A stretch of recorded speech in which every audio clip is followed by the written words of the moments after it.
Good evening, everyone, and welcome to Duncanville City Council, our briefing session, Tuesday, February 5th, 2019. Thank you all for being here, and we do have a good, strong agenda tonight to get through some very important issues. It's short, but important. I think we can get through this quite well tonight. First thing on the agenda that we have is to go through the items on the agenda. Mr. City Manager, if you would please.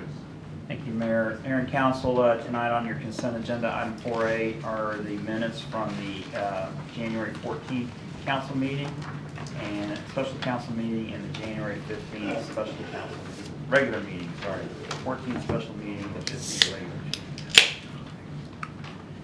Item 4B is a resolution authorizing purchase for architectural and engineering services for roof replacements. And this is to enter into a contract with Hewitt-Zollars to do the engineering and specifications on the roof replacements for the 3 buildings that we're doing. We have those funds in the one-time project fund for City Hall, the police station, the rec center, library, and the D.L. Hopkins Senior Center. Because of the complexity of the roofs that we have different types of roofs. We have solar panels on the roofs, which will require removal, storage, and then replacement of those solar panels. To go out for bid and to get adequate bids, we do feel we need to have engineering services done on that. So this is a contract. Hewitt-Zollars did the initial facility study, so they have a lot of the initial information. So this is for them to do the design specifications and the bid specs. Isn't it kind of high if they've already done them? No, actually, this is a fairly low amount. For 3.9% of the total contract is probably pretty small compared to usual engineering services for a contract. But we were able to get it cheaper because they already do have some of the work done. 60, you think? Generally, engineering services run around 8 to 10% of the contract. So they just take a percentage of the contract, not? That's usually just around, that's the general number where they typically are services.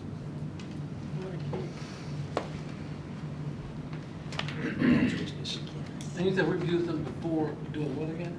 Pardon me? You said we've used this company before? Hewitt-Zollars is the company that did the initial facility study, so they were the ones that did the initial roof assessments. So they already have some data on the roofs.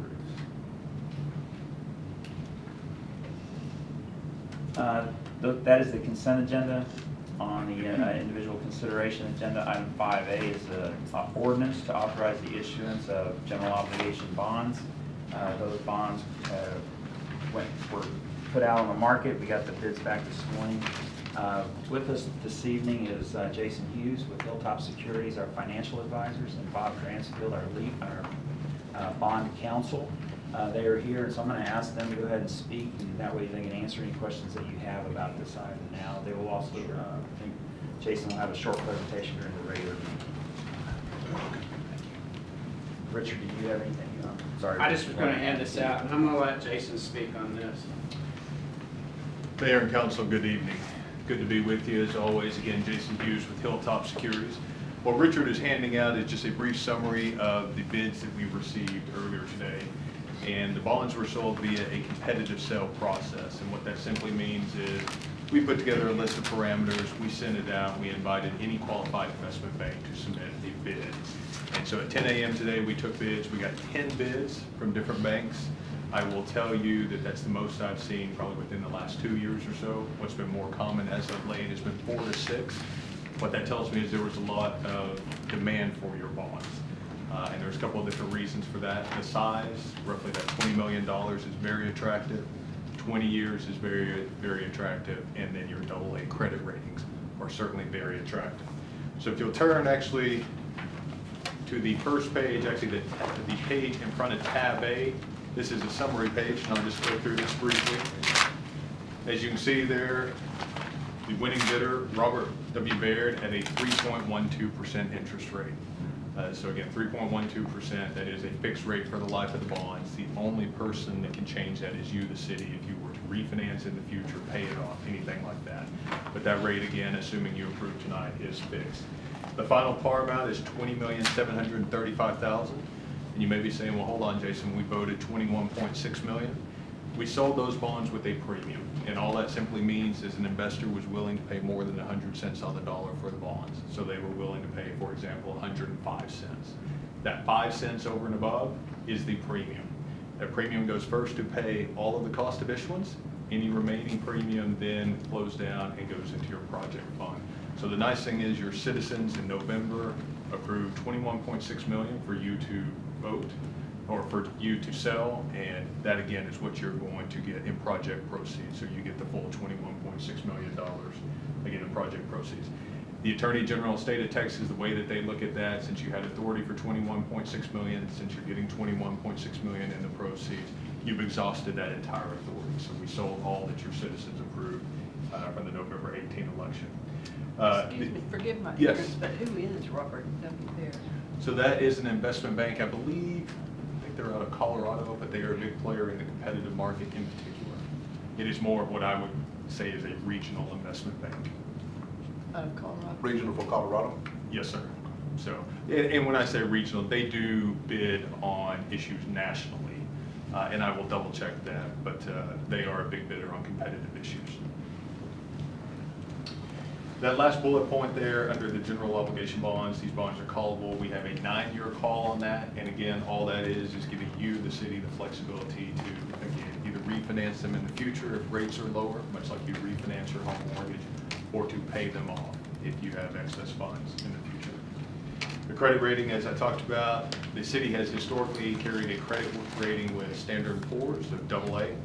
That was affirmed by S&P, and then we actually went and got a second credit rating this time. Again, really based on the larger size than what you've historically had here. One of the nice things about that is whenever you have that second credit rating, which we got from Fitch, that kind of opens up the market a little bit more, and you have more investors. More investors generally translates into a lower interest rate, so we certainly think that helped feed into that 3.12% interest rate. Just very quickly, I know I'm throwing a lot of numbers at you, but to give you an idea from what we had projected to what the city actually received today, we're just under $800,000 less in debt service from our actual results, and our annual debt service is just under $40,000 less per year than, again, what was projected. So again, we were extremely happy with the results. So one thing, if I could, just very quickly, I'd like to take the opportunity, Mr. Hugman, Mr. Frederickson, Mr. Summerlin, Ms. James, we met with the rating agencies, actually had them come out here. They did an excellent job of giving the rating agencies a very good idea of who Duncanville is, what Duncanville is about, what the history of Duncanville is, where you're going. So I'd just like to thank them because I think that certainly played into the credit ratings as well. Behind tab A, I've just included a summary of where the market is right now. Behind tab B is a set of the numbers. One thing I will say, assuming approval tonight, then everything at Bob Grantsville, again, your bond counsel, Norton Rose Fulbright, he'll get all the legal documents put together. All that will be sent to the State Attorney General's office. Their office reviews that. That's typically about a 30-day process. What we have scheduled right now is closing March 7th. And so at that point, that's when the city would receive the full, again, $21.6 million in project proceeds. Behind tab C, I included both rating reports for Fitch and S&P, and I would certainly encourage you as council members to go through and read that. It gives you a very good idea of what a third party, how they look at your credit. These two rating reports, again, are used by investors because you may have investors, whether it's in New York, Chicago, even Dallas, San Francisco, that are sitting there that may have never heard of Duncanville, Texas. And this gives them a very good idea from a financial and operational standpoint of who you are, and it allows them to make an informed investment decision. The last thing that I have included is behind tab B is what's called the preliminary official statement. This is the document, again, that we send out to the qualified investment banks. We ask them to provide a bid. This goes through and basically gives a 5-year history, again, your operations, your finances, things of that nature. So with that, I'd certainly be happy to answer any questions you have or go into any more detail as you would like. The amortization on the loan is straight line. There's no movement at the end of that. That's exactly right. It is, and if you'll turn, Mayor, behind tab B, you'll see there the second page. It's actually up in the upper right-hand corner. It's labeled Part 1 of 2. Right. That debt service schedule, so you pay interest on a semi-annual basis, you pay principal on an annual basis, and then on the far right-hand side, Mayor, to your question, under fiscal total, you'll see that debt service there. And so as you can see, that debt service is approximately 1.485 million every single year. Running all the way through the 20 years. Yes, sir. Okay, you good?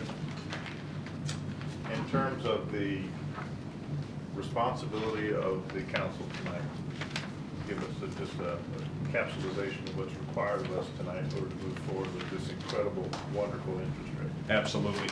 Whenever we have a competitive bid, so those qualified investment banks submit that bid, and that bid is essentially good for basically 24 hours. And so what they do is they ask that you, the city, under Texas law, obviously, if you choose to accept that, that you approve that. That way, they don't want to be in a situation where if it was a week from now, for example, the market may have moved and they don't want to hold the rates for that long. So that's why we have roughly a 24-hour period.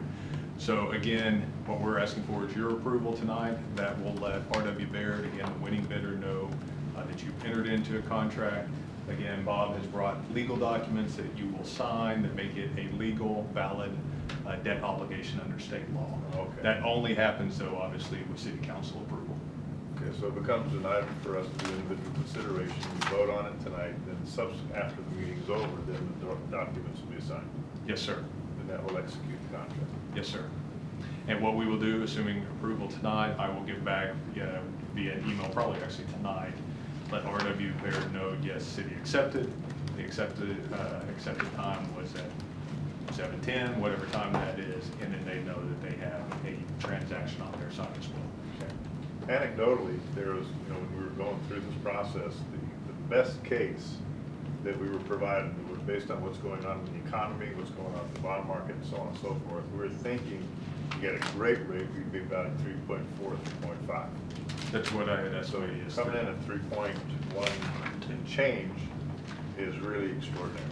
Yes, sir. So it's something for our consideration to understand the depth of consideration given to us by these individuals in terms of competing for our bonds.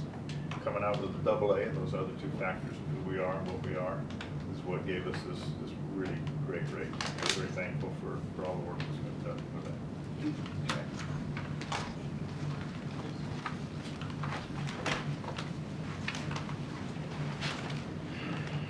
Okay. Okay, moving on to item 5B. Oh, unless there's any other comments or questions for Mr. Hughes, Mr. Granville, or for Richard. I'm just very thankful for all the work these guys have done. It was a great process, and so thank you. Can we applaud or we don't? Absolutely not. Okay, great. Thanks very much. All right, Gil. Hey, Mayor, Council, continuing on, item 5B is a resolution authorizing Linebarger, Gogan, Blair, and Sampson to obtain an order of sale. This is very similar to the item that we had on your last agenda where certain properties have been, our tax attorneys have filed a tax lawsuit on and for back taxes and liens. And so we authorized some properties to go to sheriff's sale. On the last grouping, all of those, if they were not sold as sheriff's sale, the county would accept them then for resale.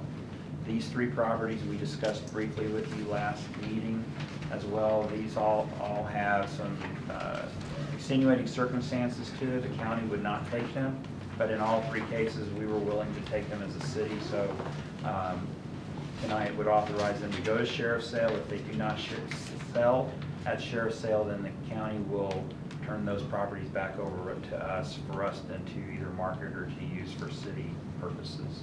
And we are okay with that on all three of those properties. I want to ask about the property on Cedar Hill Road. That one, they owed so very little. We couldn't find anybody? Well, the problem with that property is there's no access Right. to it. So the only person who would be interested in it would be the person that's on the front of that property. And so we are going to approach them and let them know if they haven't already been contacted, but they may not have an interest in it. Well, the others owed a substantial amount. So I understood, but this one was so low. I'm just wondering, could we not find who it was, or? Oh, Who owned well, the that's property? that's what Linebarger has done, is tried to collect from the owners, but then they get nowhere, so they filed a tax lawsuit on it. They get It's so nowhere. crazy, because it's only like $3,000. I mean, you can sell it yourself. We have to have a willing buyer though, and nobody's gonna buy it if they can't access the property. The property doesn't have road access to it, so it's not developable really. So it's only of use to, you know, the property owner on the front of it, or maybe the other ones, but that's what makes it so challenging. And that's why the county won't accept it, because it doesn't really have any resale value. But if it doesn't sell, then we'll just, it's right next to the park, we'll just add it to the park property. Okay, that was the only one to me that was crazy. I mean, I understand it didn't have access, but There's no accounting for somebody who can't come up with $3,000. Doesn't make any sense. I think you could sell it for that. You know, Since the sheriff can get for it. Well, probably one of the adjacent property owners is using it anyway. That's what I thought. Yeah, so, That's well, what I they're using it thought. for free, so why would we want to buy it? I mean, we have different rules, but I'm thinking like out of the lake, how people use things for their visitors and their parking and their trailers and their. It looked like it was vacant right now. There's no storage shed on it. It's just trees and brush. It didn't look like it was fenced in, for what I can tell. So I don't Why think it would is they have being bought it used. in the first place? I don't know. I don't know how it got platted that way. Very peculiar. Yeah. There used to be a park road that ran down behind those houses and went around the athletic field out there a long time ago. Now, it wasn't a city street, it was a park road. But probably they had access to it when they bought it off that park road, and then we took the road out, took the bridge out, the low water crossing across the creek, so it became useless. And on Cedar Hill Road, the road came off of Cedar Hill Road? No, No? no, this is back off Cedar. I don't know how it got a Cedar Hill Road address, Yeah. because it's some distance from Cedar Hill. Probably from the guy that was in charge of public works. No, I'm thinking. Well before. Yeah. Before your time. No, I'm thinking Grady. Grady lives on Cedar Hill Road. Well, I moved here in '72, and we used to go to that park in '72. And there was a park road around it. You used to go to the park in 72? Yeah. What happened? Well, they took my road out.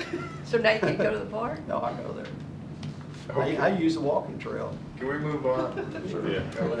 Thank you, Luke. Maybe we need to Item buy it for a 5C is a road. resolution ordering the general election for May 4th, 2019, to elect a council member at large, council member from District 1, 3, and 5, each for 2-year terms. Those are all of the items on the agenda. Okay. All right. Okay, going back to our briefings and presentations. First one that we have on the list is coming back and giving us some information on the logo. We have, what you're going to be handed is hard copies in color of some alternatives, and I would implore us as a council to pick one of these tonight and get this over with. Well, you don't have to change just to change, for change's sake. Exactly. So. You might want we to keep pick- what we have. You might want to pick what we have, but I'm going to, let's make a decision tonight and get this over with. So, thank you, Honorable Mayor and Council.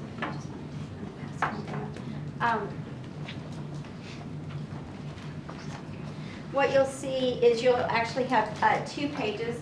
One page, the top page is the current Duncanville, City of Duncanville logo that you'll see. And then then there's 2 variations below that. The one on the first page, which is the D, as well as the one on the second page, which is the Texas. Those were the 2 original recommendations by the logo committee. Now, what we have on the second page is that we do have the two variations that the council had requested of the original proposed logo. Now, if there is some variation in color, if you choose that you want to go a different direction rather than staying with the existing one, if there's a variation in color that you would like in terms of the blues or something like that, obviously we can make those adjustments. I like the second one, but in blue. They turn the black into blue. Because that's the one that he had on the first time he came, he put it on the water tower, and I thought it was striking. It looks well from a distance. Okay, we have one vote for, let's number these things. Our current logo will be 1, under that is 2, 3, top on the second page is 4, 5, 6. So Leslie is saying number 5. Yeah. Yeah, if there is, definitely, if there is a change, we would definitely have to bring it back to council for final approval with the resolution to approve it at a later date. Just changing that from black to blue, why can't we just say change that to Well, black we would to want blue? to We're done. adopt it properly anyways, so, yeah. Yeah, I thought you should said. register this. Yeah, whatever, we can do whatever that. the consensus is, we would bring back a resolution Right. with that logo so Right. that we can get Yes, formal approval. yeah. Let's just make, yeah, but I'm saying is let's make the decision Right. on whatever it's gonna be so that the process moves forward from tonight. So Jessica, which of these logos were the committee's recommendation? The committee's recommendations were the last one on this page, the Number 3? 3, which is the D, and then number 4, which is the first one on the second page. Those were the original recommendations by them. That's what she just said. 3 and 4. 3 and 3 4. and 4. Okay, 3 and 4. anybody else? I'm not gonna go 3 at around the the bottom table, of the but if you page, have a 4 at choice, the top. just bring it out.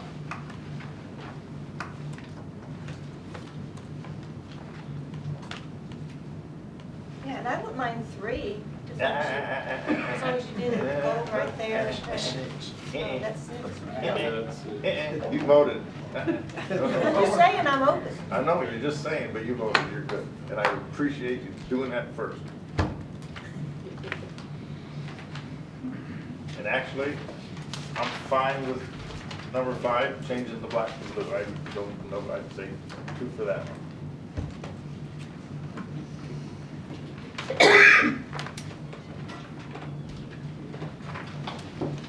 That would be okay with me, except I don't like the color of the star. It's sort of orange.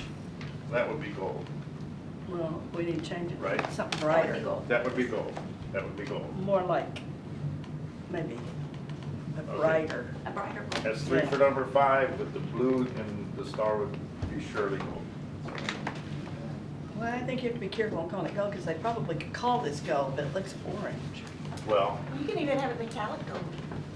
Or we're moving really good here. The next one that comes back to us after we decide if we really like this one, it's gonna have some slight changes. a brighter, I don't know, because that's yellow, but Okay. sometimes when it reproduces, the gold looks orange. Look So at kind it. of a yellow I gold. promise you, you got my word, it'll be right. Very. I know, don't take people seriously. She said, never mind. Okay, We we just got one more got, vote. we got 3, we're moving here.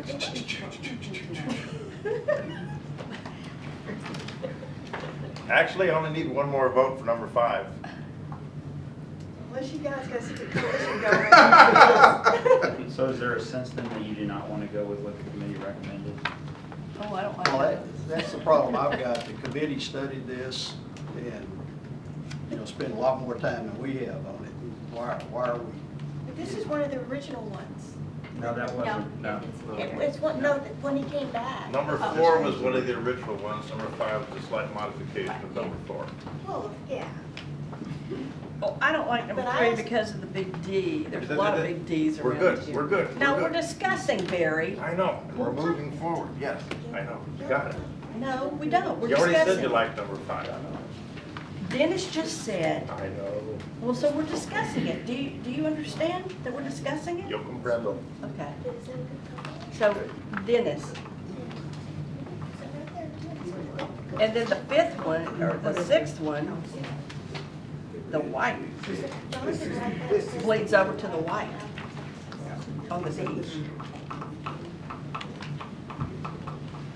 I don't care what, there's too many big Ds in this area. Dallas is the first We big can D. be little D. Well, that's pretty big. Councilmember Burnett.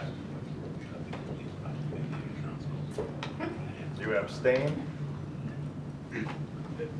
I do want to recognize that the logo committee did do a fine job on that stuff, but I will go number 5. And that's all we need. We have 4 out of 7. Okay, number 5, changing the black to blue and making sure the stars are nice gold. And I think that just. Can we hear what Patrick and Mark said? Sure. I mean, this is regular, we're gonna do it. No, I want to hear your opinion. I like fun. I was gonna go with 2 for 5 is fine. Two, I like two.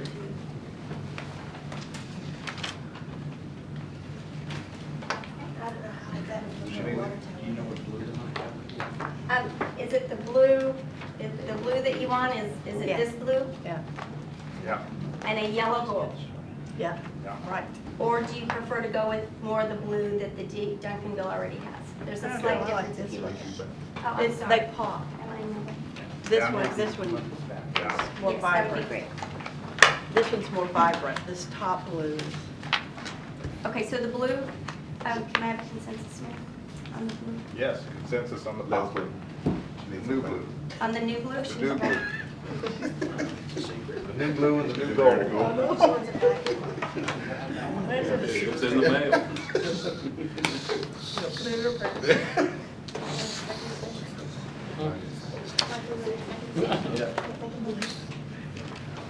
Okay, thank you very much, council, and thank you very much, logo committee.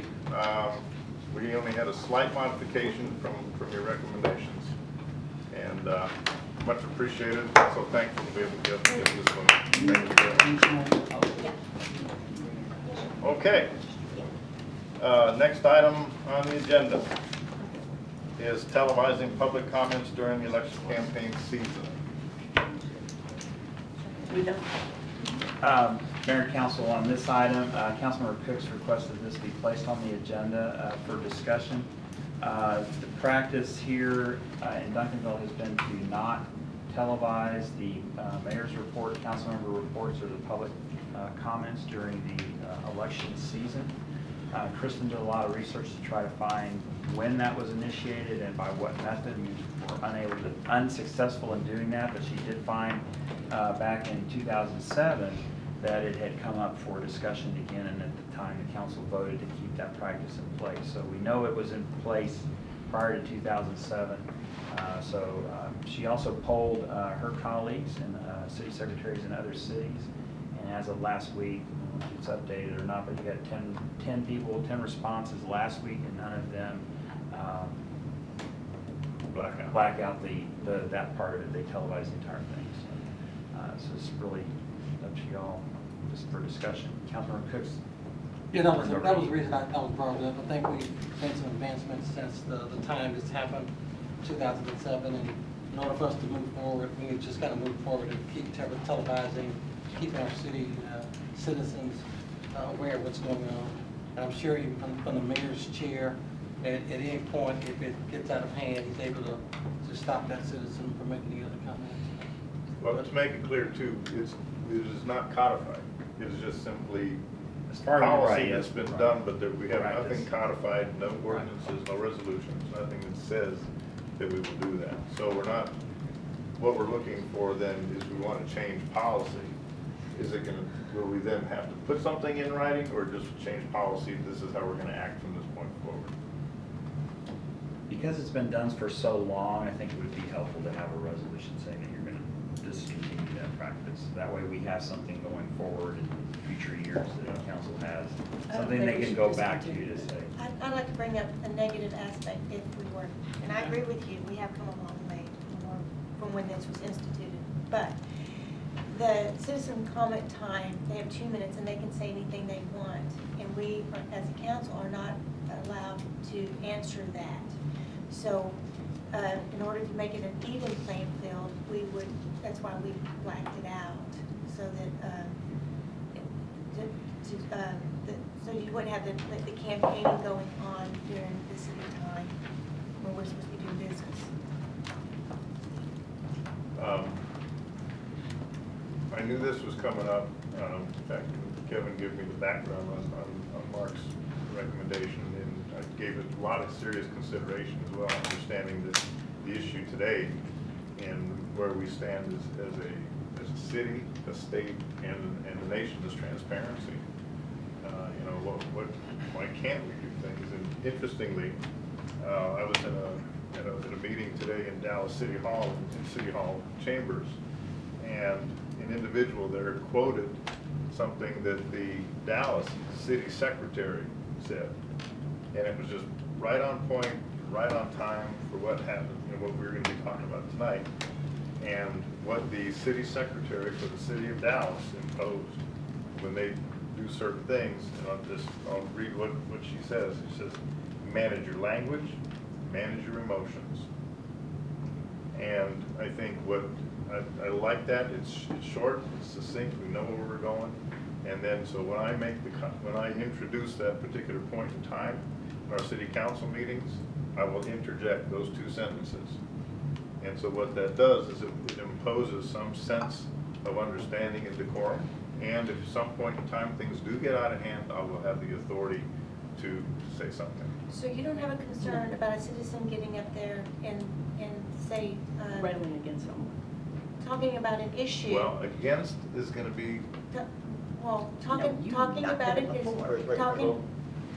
talking about an issue that impacts the behavior or the vote, even the vote. We're not talking about a vote or of a council person.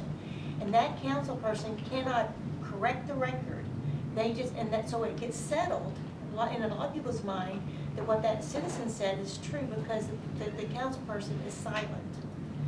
So is there a way that you, and you can't. You can't control that. And, No, you see, can't. well, that was Yeah. the attempt to control it. No, I was mean, to- yeah. No, he can't can't. control that. Yeah, so, because we're subject to the Texas Open Meetings Act, and we have to publish everything we talk about in the agenda 72 hours before we can talk about it. So we're constrained by law not to talk about it. We go to jail.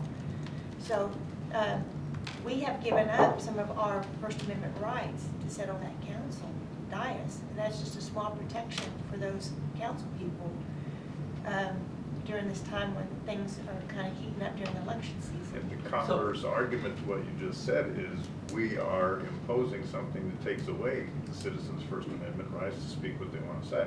Oh, they No, can no, speak what they they can want. say whatever they want. We You're just not don't televising. telecast it. We're not televising it. They still They can say speak. whatever they want. True. And if you want to hear it, come to the auditorium. But I'll go either way. I just like to. I'm in favor of leaving it just like it is. Me too. As well. So at what point, I asked the colleagues, at what point do we continue leaving the things the way it is? So I'll take the liberty to give you an example of a story I heard before. Was a little child was asking her grandmother, why does she cut the butt of the roast off and put it in a pan? And she said, I don't know, my mother did it. So she said, ask my mother. So she But asked we her do grandmother. know. We don't know. Yes, we do. know- She just explained That it. was not the reason they imposed it in 2007, and it goes even further than that. This has been years and years, and we continue to go at that same level every time. They're gonna hear what they have to hear anyway, and so what I propose to the council today then, if it's a concern for this current election, then make it effective for the next election. Make it effective after this election, if that's the case. But let's don't continue to keep something the same way until we propose in 2000, we having the same problem in 2019 that we had in 2007 or before. And I will say, I don't know of any other city that does that. And it's as if you're babysitting the constituents. It's like, you can't, we treat them different. And now I'm talking on the other side. I know, I'm thinking to myself, Yeah, but we've am I had hearing some Leslie pretty right vicious here? stuff, Yeah. Leslie. So, But how long ago though? yeah. How So long anyway, ago? We're talking- yeah. so I see both sides, and I really want to get back to transparency. I really want to get back to, you can say everything that you want to say. I'm just trying to present both sides. It's hard to defend allowing them to say whatever they wanted to say in person, but not televising it. I can't find a defense for that. Unless If- we if can you- respond to it. I don't Unless know. we can respond to it. But we can't respond to it now. I know, we're not televising it now, but you ought to be able to respond to it if something's said. They're gonna see it regardless. That doesn't matter. And you can respond to it, and you can get it on the next agenda. What you're, You can get it on the next agenda, if yeah, something said. no, you had him Put it on removed. the next agenda that you You can had him respond to removed. that. And another thing is that Wait a the city minute, manager. wait, Leslie, go ahead. Two ways, you can get it on the next agenda, and you can respond to it that way. And another one is that the city manager, he can respond. So if he hears something that has something to do with, and he has done this before, it has to do with code or the way things are operating, or a system that he knows about, he'll correct the record, and he's done that. Is it, this question is for city attorney.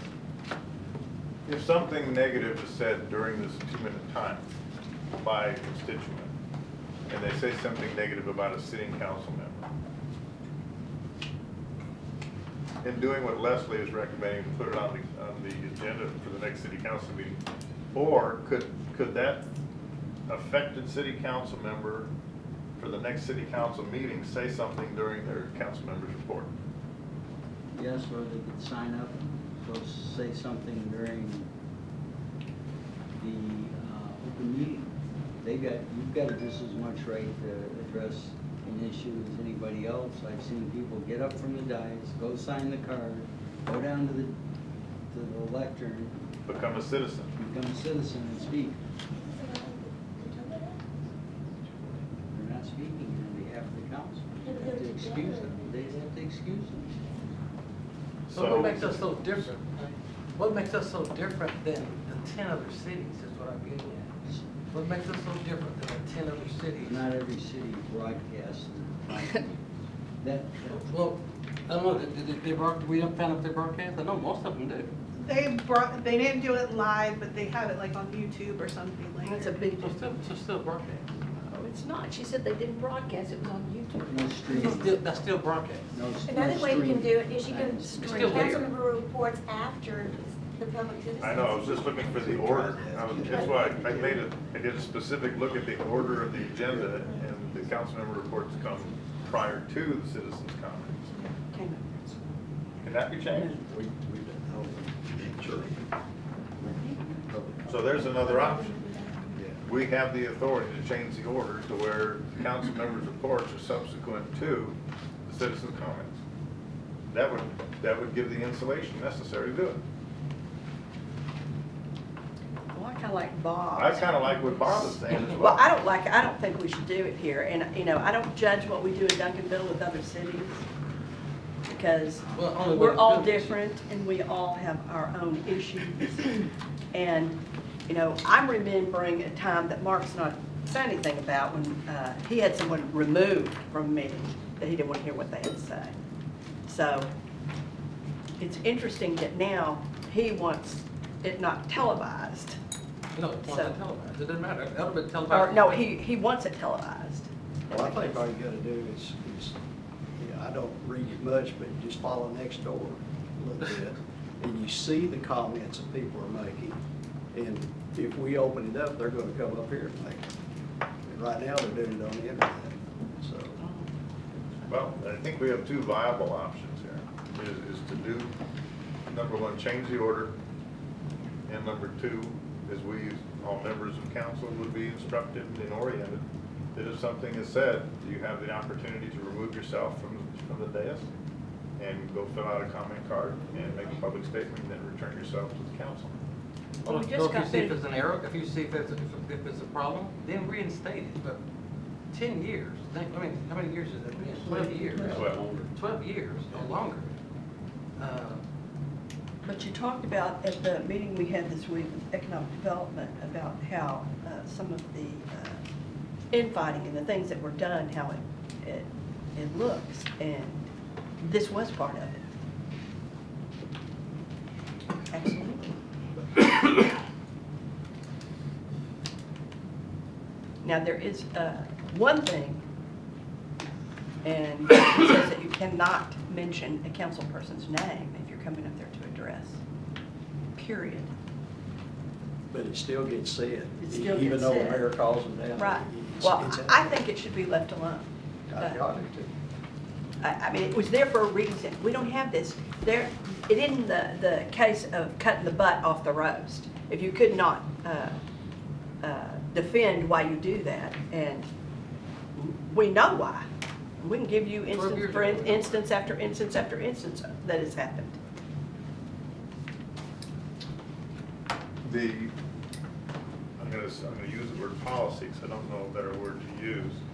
Is it codified, or is it policy that you cannot mention a council member's name during the 2-minute comment? It's part of your rules. Yes. It's It's part of your rules. We don't say, I mean, nothing that I'm scripted, and nothing on the agenda says that, so. You can't make a personal attack. No, I mean, that's what Okay. this is about, is a personal attack. But then we can craft some language to put into my preparatory, my preceding comments and writing comments in terms of what an individual may or may not do, Yes. which would But- give me the authority to stop somebody if they start doing it. The Open Meetings Act does not have a provision to require that there be public comments during the meeting. Public meeting is what it means. There's nothing in the act that says you have to have public comment. You do that as a matter of policy. So it's within your realm of a matter of policy. Leslie is correct that you cannot have the council address an issue that's not on a posted agenda. And therefore, that's why the Attorney General tells us that you may not respond as a council to the comments. That's why you put in place the requirement that there be no personal attack, because as sitting there on the dais, you can't Can't respond. Can't defend yourself. And neither could you, because you're part of the council, so you couldn't respond either. One of the things, and I have a city that I've represented for years, and they actually allow electioneering and citizens' comments. And it makes the meeting last an hour longer. And they do it during the general election. People come run for state rep, and JP come to the citizens' comments and vote for me. Wow. So I've seen that, and so these specific reasons,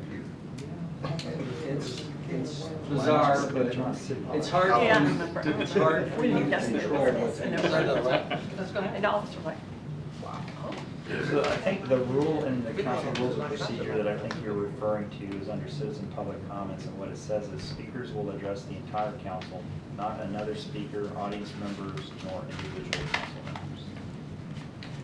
Well, it does say above that strict order shall be maintained at all times. Tirades of individual personalities and personal aspirations will not be tolerated. Is it implied in that statement that the mayor has the authority to stop somebody? It says so. But again, that's behavior, that is not the content of what is being said. right, Cody. and that's leaving it up to you to,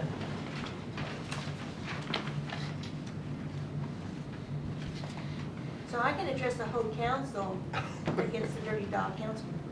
Talk about that dirty dog. But I'm addressing the whole council. I'm not coming up and just pointing at one person and talking to them. we had that for a reason, and it worked fine. It just, And it's During- happened to me. I mean, I was on the dais and I got attacked. But I'm just, that comes with the territory. It's politics. Yeah. but you ought to be able to respond, is the other side of politics. But, yeah. No, there's no But buts. the You ought to be able How to did you come respond. to it? But the issue that we're talking, we're getting back on point. It's not what's being said, it's whether it's going to be broadcast. Right now, it's blacked out. So, So If you wanna hear on point, if it's going to be allowed to be said in the city council chambers, then it's hard to say we can't televise it while it's going on. No, it's not hard. We've been doing it for years. It's just one person wanted to change it and you're going along with it because, I don't know. I'm not saying I'm going along, I'm discussing. Yeah. Somebody threw that one at me just a few minutes ago. We Right. are discussing. We are discussing, but you're only taking one side, don't you? I haven't said that yet. Okay. I said I gave great thought to this, and I heard something today that could apply. That's what I said. From a city secretary who couldn't say anything if it went on. From a city secretary for the city of Dallas who has some experience, and I think that some words of wisdom, regardless of who say them, sometimes can be taken. You know, if I was a citizen, if I wasn't sitting on this, and I was a citizen, and I was listening to this, I would be wanting my voice to be heard throughout the whole city. That, frankly. So, I guess I'll have to vote with open and allowed. And implicit in what you're just saying, there's two things attached to that anecdotally. That's First Amendment rights, and that's open meetings. And transparency, three things. Yeah, it's fair. There's three words that are applying to what we're discussing. Transparency, the Open Meetings Act in consideration, and First Amendment rights. So we have none. We can modify, We get to vote in. we can modify the agenda to allow us to have some authority over this. Rescind the vote. And to go through all those antics, just on something that was always, just recognize that during election time, the mayor just announced that it's election time, we're not gonna do this. It was fine, we moved forward, it was fine, no doubt wrong.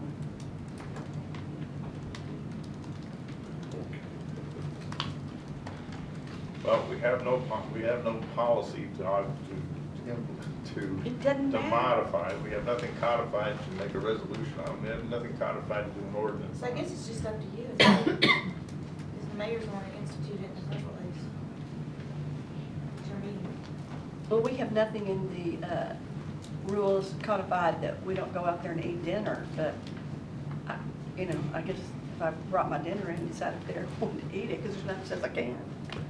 Yeah, council members drink their big gulp and eat their. Could we find some common ground that we do televise, that we modify the order of the agenda to allow some form of response and control? I like that thought.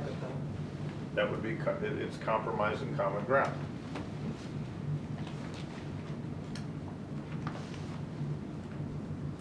And I'm thinking that as that happens, yes, the mayor does control city council meeting, but I'm watching the buttons. And so if a city council member hits a red button and wants to speak, I give that individual the floor.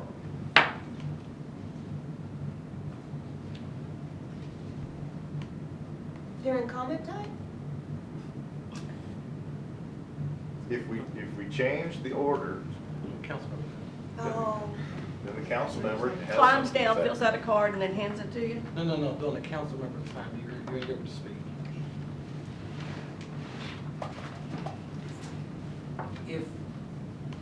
If I get up and if I were running for office against one of the incumbent council members, and I get up and say, I'm a better candidate, yada, yada, yada, yada, vote for me. And then you go to the council members' reports. The best thing to do is for the council member to get up and go down to the dais in election year too. I think the purpose of the rule was not to turn the meeting into an electioneering advertisement that gets broadcast. I think that was the purpose of the rule. Because it doesn't matter now if someone wants to criticize the council in how they voted or how they've done something, they're free to do so, and we merely move along and it gets broadcast. If someone's attacked, you have a policy not to attack individual members. The purpose of the rule seems to me, because you only do it during the election season, is to keep the open mic session from electioneering. That seems to be the only purpose for it. So for an electioneering, it'd be very hard to have an open meeting response from the dais to say council reports. It's council report, and now you got people electioneering from the dais. That's probably not a good idea. So really the purpose of the rule is to stop citizens' comments from being electioneering, not to be critical of the council, not to degrade the decorum of the meeting. That was the purpose of it. That seems to me to be the purpose of it. Because you're only doing it during the time when people become candidates. So, Well, back on point, we're allowing anybody to say whatever they want to say, we're just not broadcasting it live. No, he is on point. It's electioneering during election time. I know, No, but you're not addressing that. the issue that has been brought up is whether to broadcast citizen comments during election time. That's the point. Okay, and the Not point not was, whether what somebody's going to say and how the council member is going to respond. And you can- That is not the issue. And in your instructions, you can tell them not to electioneer. I'll point out something else to you. This is Old English law. There's a difference between libel and slander. Today, we just call it defamation. Slander libel is a bigger crime at common law than slander. And why? Because it was in writing, and it could be seen forever. And the law distinguishes between libel and slander. They used to. Now we have so many different ways of making a permanent record. So there's a big difference someone coming down here and slandering you than someone getting a newspaper article and libeling you. Because once it's written, it's forever. But we're public figures. And so, well, I know, but the point being, there's They a still difference sue. between saying win something to sometimes. someone or a Yeah, group I of people in a understand that. room and then reporting it and making it permanent.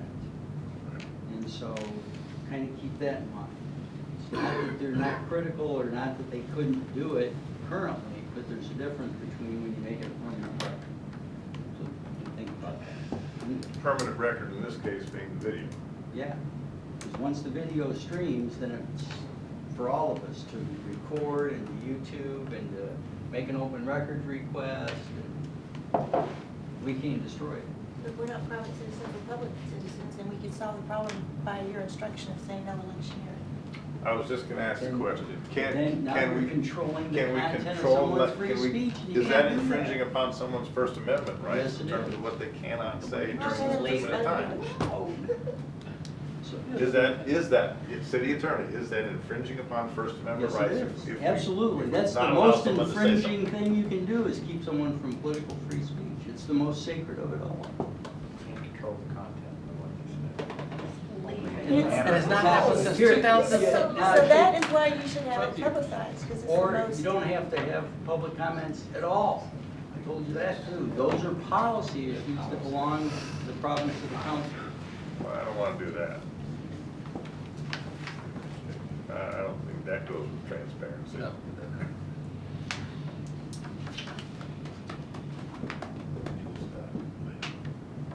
So there's no right answer. I know, yeah, I'm feeling that pretty good. Actually, it's really up to you until we decide to codify it.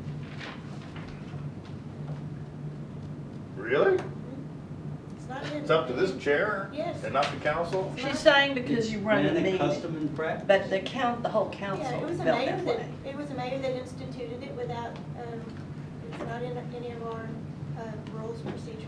Yeah, but you would have had a problem if he had only said that when he was running, and then when he wasn't running, it was okay. He would have had a problem. Well, I'm just saying, the truth is, a mayor instituted it without rules of procedure, a mayor can undo it. No, the council But the did. council can undo it with the voting on the rules. But right now, there's no rule. The council did. We thought it was a good idea. So you're saying it's because those offices up for reelection right now, is your office a large and one? Is that more the concern? Is it better then, did you say we'll start No, it I next year? think, I just totally agree with like what Bob said. There's no reason to be electioneering. There's none. I want to hear from me, I want to hear from somebody else. We're here to do business, and I know what you're up to. 12 You years. electioneer all the time about everything. No. Yes, you do. No, let's not go Okay. there, come on. But- Let's show the jet. Again, so if it's because it's the election cycle, then make it effective for the next election cycle. If we don't do it now, it's gonna come up again it's gonna come up again Yeah. next May. Mayor, how about if we write a rule that allows it, or doesn't allow it, and put in a resolution to amend your rules and you can vote it up or down? Say, huh? What? Putting it to a vote. Put it to a on vote, resolution we'll and write then, to prohibit the broadcast of citizens' comments during February through May, So through put- the end of the election cycle. If there's a runoff, then we'll just make it a proposed amendment to your rules, and they can vote. The Then we council can vote it up or rather than down. putting responsibility totally on this chair. Yes, sir. I'm for that. We're not hearing a consensus, so we just close and just. Well, you go didn't ahead really and, ask everybody either. Trying to listen. I know, but No, I think We haven't precluded anybody from interjecting Same their way. comment. no, but you normally go around asking everybody what they think. I do? Yes. Cool, I didn't know I did that. You just did. I know Till he gets the floor. Yeah, for some reason. that. All right, is that the way we want to go? You know, when it brought back. We on the codify it. agenda. We codify it, take a vote, and then the council. I don't know. Do you think it should be codified, Dennis? Because it was kind of just like a gentleman's agreement that we didn't do that, and everybody went along with Well, it. of course, I think that's the problem. But the gentleman's That it has to be change. codified because Well, some it's people not- will bring it up every year. It's going in It was our changed. rules and procedures. In other words, he's not, I think. what I Rules and heard him say. procedures can be changed. and- Yeah. Yeah. I think That's it what we'd be really doing. is. That's not changing. So you're not talking about? Yes, sir. Okay. Yeah, bringing Oh. it as Yeah, a- it's as a not proposed like- Then amendment. that's not codified. Yeah, that's. We do this, and it's Yeah. very Well, not But it's in formal. black and white, it's Yes, something it's to in refer our to. rules and That becomes a procedures. legal Yeah, document. but it's not codified. Semantics. It becomes a legal recorded document governing the operation of the city council. Right. Becomes one of your rules of procedure. Right. So what we would be amending is the rules of procedure. Yes, sir. And quite frankly, we as a council need to go over all of the rules of procedure. There's some that needs to be updated and changed. So is there general agreement that that's what we want to do? Sure. Do we have language crafted to change the rules of procedure? We all sat in here informally and made up the rules of procedure, and the last time they were changed, Cliff Boyd changed them by himself. But see, that's what I don't want to do. Well, I he don't did. want to. He had 4 votes, including, I would, harmony and unity is See, very it's paramount. it's people like you at the podium that you're talking about. oh, no, sir, that's you. I think that we ought to go ahead and have some language crafted so that it comes before us, we vote as a council and see how the council wants to do it, rather than I'm listening and I understand, rather than put it all on the shoulders of whoever sits in this chair. Did you think it would take this long to get through this item? Nope. I did. And honestly, that's one reason why I don't know how Okay. much I'm in favor of it. So, because I want to make sure we're how in long agreement to have meetings last. something crafted to change the rules of procedure. Do I have understanding that we are going to have something crafted to change the rules of procedure? Yes. Okay. Then, we are adjourned at 6:58. Please be in city council at 1900 or whatever, yeah, 7 o'clock. Thank you. Good evening. Welcome to our city council meeting of the Duncanville City Council, Tuesday, February 5th, and we are convening at 7:06. Thank you for being here. We appreciate your attendance, and we will get underway.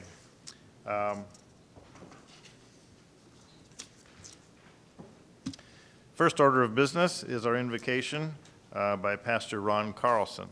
Pastor, I don't see Pastor. Pastor Sneed, would you like to be a substitute real quick?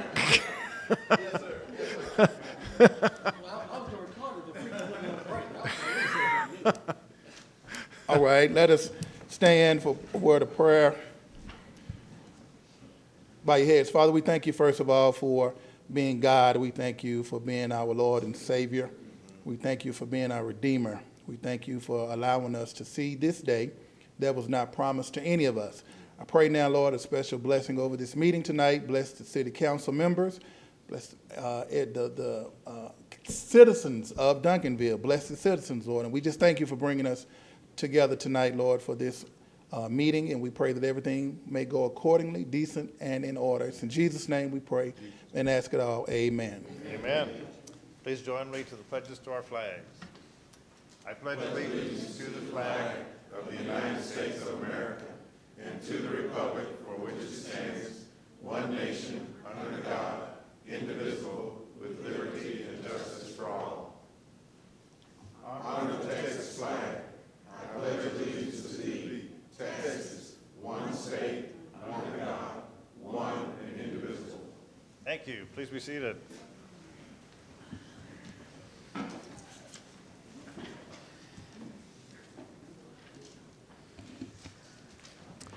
Next item on the agenda are reports from the mayor and city council. I want to take a moment to bring some information to our citizens that, and this goes back to an item that we discussed very, very recently in terms of the general exemption that the council has approved moving forward with. And at the time that this was discussed, I brought before the city council some advice that I sought from our state legislators, from Royce West and from Yvonne Davis. And the advice and counsel I received from those two individuals, because I asked for it, being, new at this position and wanting to get some fresh eyes on the situation, both of those individuals cautioned against doing anything at this particular point in time because of the uncertainty of what's going to be happening in the state legislature with two major items coming before them that was predicted, and that would be the funding of schools and property tax revenue caps. We did have a very healthy discussion about this in city council during our briefing session, and the council at that time decided to move forward with it. Yesterday, today's Wednesday, Monday, in the state legislature, in both the House and Senate, identical bills were introduced to cap the revenue of cities with properties and sales taxes exceeding $15 million and to cap that revenue at 2.5%, which is worst possible case. I bring that information to you in consideration of what's best for our city, understanding nobody knows how those bills are going to go. I'm not here sitting here and predicting which way it's going to go. The political pundits are saying, those two bills could have been introduced in two different ways. It could have been introduced with a cap of 8%, which was something like we could possibly live with. But instead, the converse occurred. The converse occurred to put it at 2.5%, which is bad.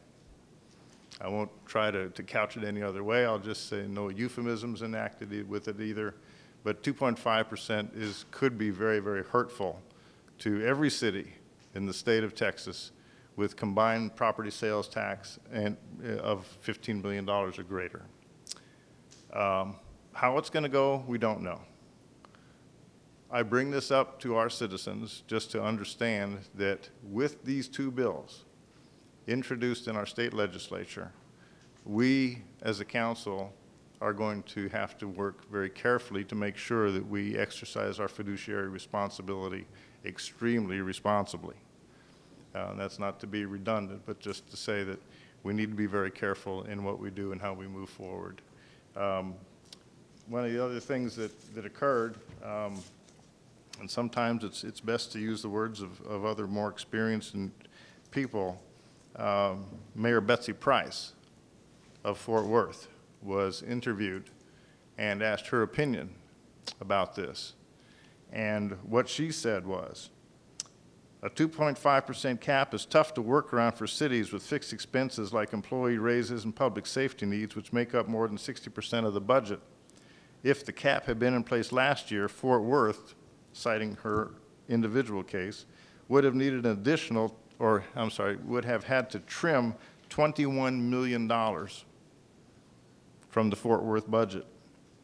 Quoting her again, that's money for parks, for libraries, for potholes. A cap on cities and counties will hamper our ability to deliver services. I can't say it any better than that.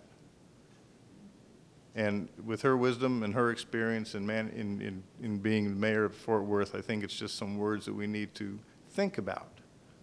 And the only reason I bring this up is that we, as a council, and that we as citizens understand that the future of the budgetary process and what's going to be happening coming from the state legislature is very, very uncertain at this point in time.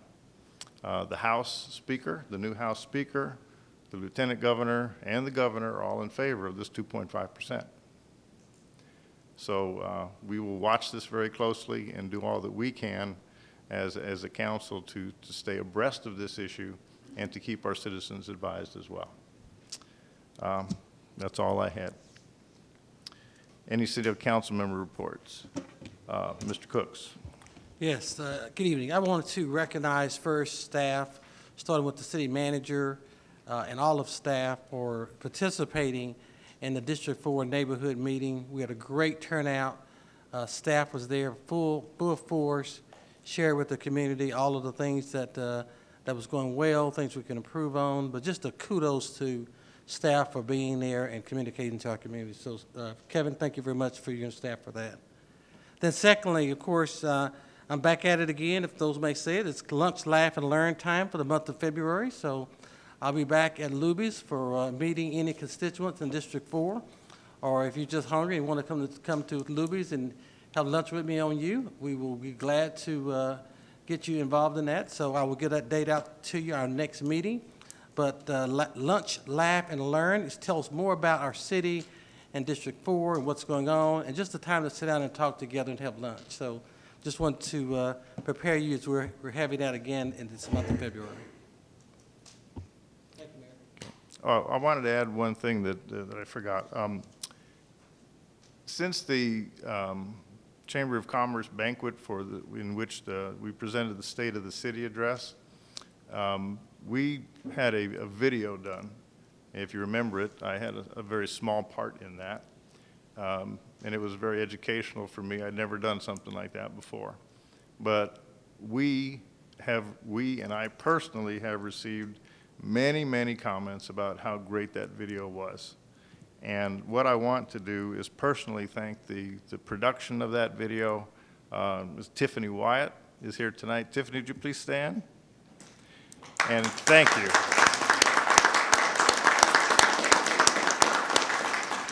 It was an exceptional job, and for your, what do we call him, the videographer? Is that what Malvin is? Yes, videographer.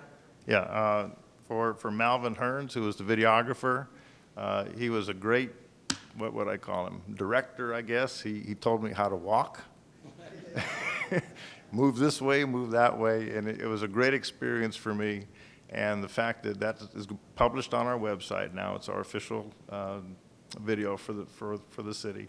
And it was very, very well done and very well accepted by all that saw it and are looking at it. So thank you very much, Tiffany.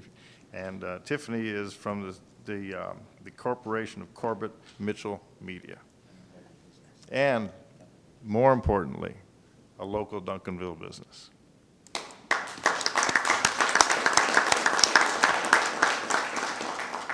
Thank you so much, Tiffany. Okay, if there are no other city council member reports, moving on to the city manager report. Mr. Hugman. Thank you, Mayor and Council. I would like to mention for the public that tomorrow night we have a community meeting at 6:30 at the Senior Center. And this is to start our process for updating the city's zoning ordinance. That is a major undertaking, but it is an extremely important task that we are going to be taking on. The last time the zoning ordinance was revised in Duncanville, it was adopted in 1998, the last major update was started in 1998. They didn't finish it until 2002, so a 4-year process at that time. We're hoping to do it in 14 to 16 months.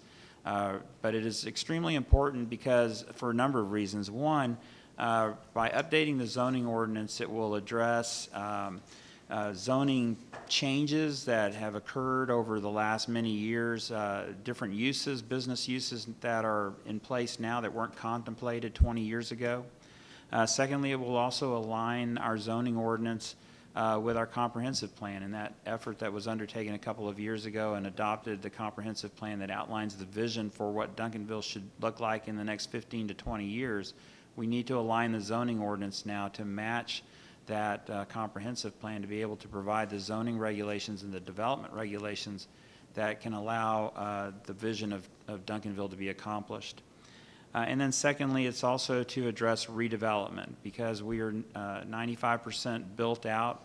We're no longer looking at ordinances that relate to new construction as much as we're looking at ordinances that relate to redevelopment and renovation. And so for all of those reasons, we need to update our zoning ordinance, and we are asking the public to help us with that, to provide input.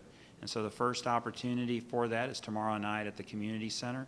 There's also a survey online that you can get to through our website. And throughout this process, there will be other opportunities as well for citizen input. So please come to that meeting tomorrow and hear what that is about. Thank you. Thank you. Okay, next item, item 2 on our agenda is proclamations and presentations. And we have a proclamation recognizing February 2019 as Black History Month. Councilmember Mark Cooks will read the proclamation, and Pastor James Sneed. We're honored to have you receive it, sir, if you would come up.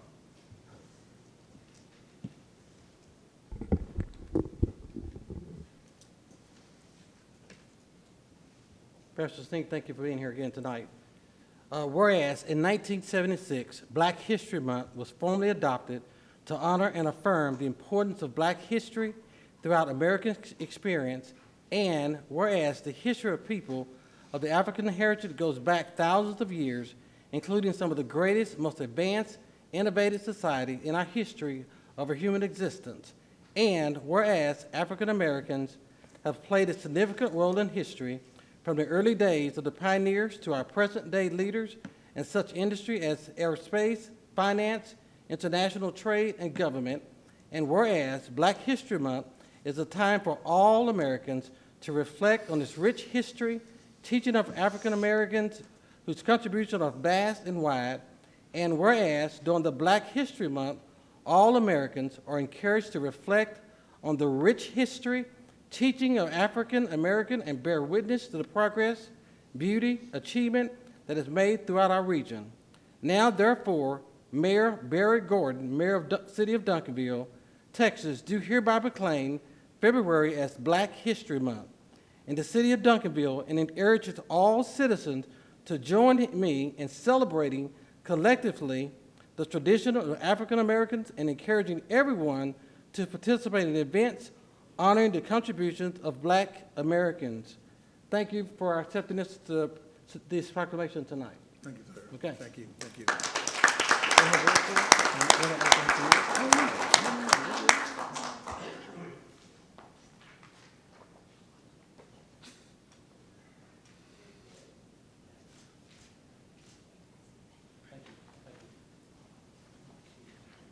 Making history. My Okay. kid, my family.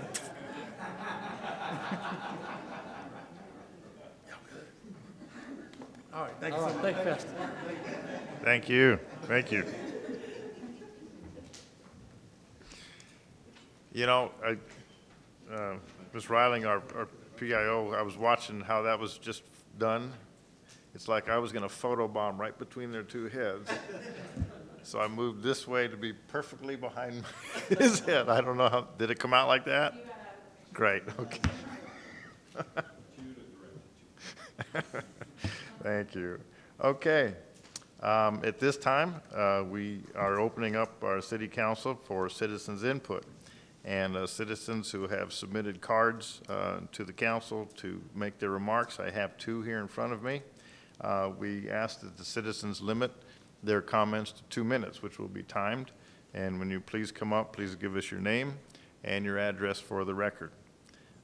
Just wanted to make sure that we are doing this in accordance with the Texas Open Meetings Act, and the City Council cannot discuss issues raised or make any decisions, and issues may be referred to city staff for research and possible future action.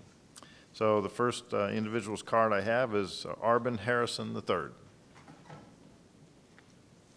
Good evening. Evening. My name is Arvin Harrison III. I live at 1241 Mountain Laurel Lane, DeSoto, Texas, 75115. See, my time is going. Okay. I came here today with a concern. I have been wrestling with this since I came to the courts for a hearing for a traffic violation. I received in the mail a photo enforcement letter. I was a little shocked. I looked at the video and said I stopped at the light. Long story short, I was found not liable. I'm wrestling with that because I'm not the first and I'm not the last person that is looking for people that have a passion for justice. I know the lights bring in revenue for the city, and based on what you were just talking about, they may have to put some more lights up like that. You know, taxes and revenue. I know it's pays salaries, but I do feel that in this day and time, there should be lights that are smart traffic lights that have counters, 20 seconds counting down. A lot of times that thing is triggered based on your emotion, the camera comes on, people are trying to get to work. If you tried to stop, you'd be in the middle of the street. So I'm just coming to speak to you. If you can think of any way better to serve the people in this city of champions, put the counter on there for seconds. Put a smart motion detector on there so that the yellow light would stay a little bit longer. But it is something that I am very concerned about. I feel that it's an injustice to people. I feel that even though I was not liable, there are thousands of people that weren't able to take off from work and speak for themselves. Thank you. Thank you.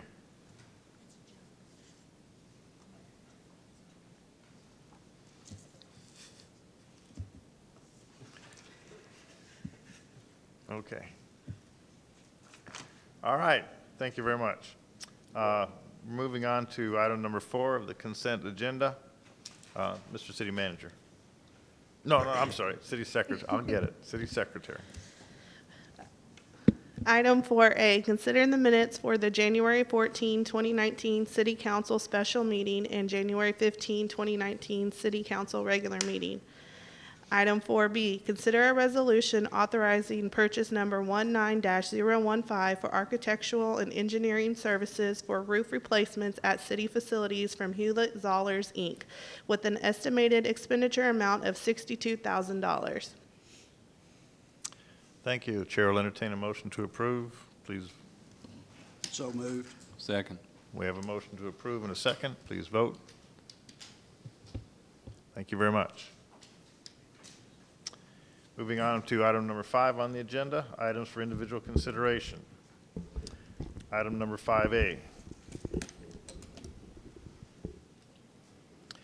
Consider an ordinance authorizing the issuance of, quote, City of Duncanville, Texas, General Obligation Bonds, Series 2019, close quotes, specifying the terms and features of said bonds, levying and continuing direct annual ad valorem tax for the payment of said bonds, and resolving other matters incident and related to the issuance, sale, payment, and delivery of said bonds, including the approval and execution of a paying agent registrar agreement and the approval and distribution of an official statement and providing an effective date.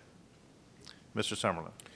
Mayor, Council, thank you very much. Just as a brief background, in February 2018, this council put together a bond committee to perform a needs assessment of the city and to make recommendations to the council whether or not a debt issue was needed, and if so, the recommended projects and the amounts.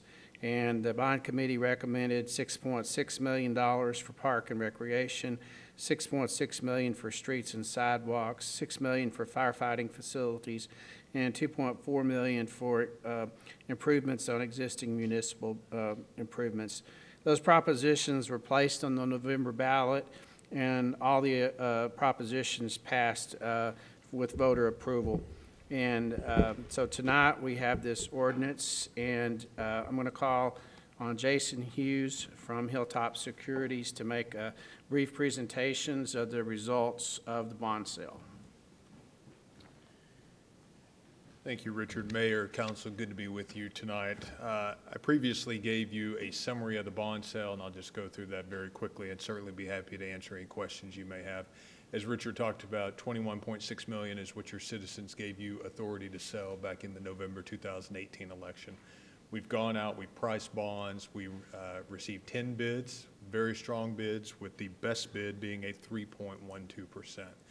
And that is a fixed rate over the life of the bond. So to give some context to that rate, that is almost 0.3% lower than what was projected.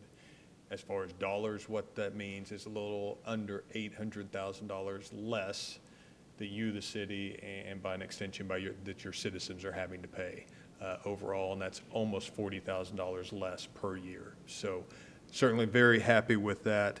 What we're asking for your approval tonight, a final par amount of $20,735,000. And again, those bonds sold with a premium, so you will recognize the full $21.6 million that, again, your citizens approved November. A couple of things that fed into that fantastic rate. The size of it was very good. This is one of the larger issues that the city of Duncanville has had in some time. Again, I talked about it's 20 years, it's fixed rate, level debt service. The other thing is you received a AA credit rating from Standard & Poor's, a AA credit rating from Fitch. That is the third highest rating category. And of course, the higher in credit rating you go, the lower in interest rate you go. So kudos to you. There's a number of things that the rating agencies look at. They look at your past and what you've done. They look at your present, how you're performing now. And they look at your future as far as how you're budgeting, your projections, things of that nature. That all has funneled into that AA credit rating. So City Council, I'd commend you for that. I'd also say your city staff was instrumental in providing the rating agencies just some guidance, some knowledge as far as who the city of Duncanville is, both from an operations standpoint as well as a financial standpoint. So again, congratulations on that. We'd ask for your approval. Assuming that you approve tonight, then we would have funds to the city by March 7th. And with that, I'll turn it back over to Richard. As Jason stated, the recommendation from staff, of course, is to approve the ordinance. I know there's some blanks there, but Mr. Dransfield has already filled in the blanks with the aforementioned discussed. Mr. Dransfield being? Being our bond counsel. So he brings the legal aspects of having filled out the things that were blank in the ordinance that was attached in your packet. So we're asking for approval of the ordinance. Okay, Councilmember Thomas? Yes, Mayor. I move to approve the ordinance authorizing the issuance of the City of Duncanville, Texas General Obligation Bond Series 219 with Robert W. Baird and Company at 3.1201%. I'll second. We have a motion and a second, and I do want to open this up before we take a vote. Councilmember McBurnett, did you? I was going to make a second, but I do want to commend the staff. I wanted to ask just a question, Mr. Hughes. Just for the record, you explained it pretty well for us in the briefing, but I think for the record here in council chambers, if you could just give us a capsulization of the discount that was applied, the 21.6 that was applied for versus the 20.7 roughly in change that we ended up with. Absolutely. So Mayor, Council, whenever we sold the bonds, with those bonds actually sold at a premium. And all that simply means is an investor was willing to pay 105 cents on the dollar, for example. And so that 5-cent premium, that covered all of the cost of issuance. The remaining balance of that went to the project proceeds. That again is why we're actually asking for your approval of $20.735 million. But again, want to be very clear that you're getting the full $21.6 million because of that premium and how we structured it. So in other words, your citizens are getting their full bang for their buck as far as what they approved in the November election. And the other issue was that the amortization schedule is straight line throughout the 20 years, roughly sir. 1.4 million a year. Yes, sir, it is level debt There's service. nothing balloon at the end. No that balloon have to be payment, no anticipated. changing interest rate, nothing like that. Okay, all right. Okay, we have a motion to approve, and we have a second. Please vote. Thank you very much.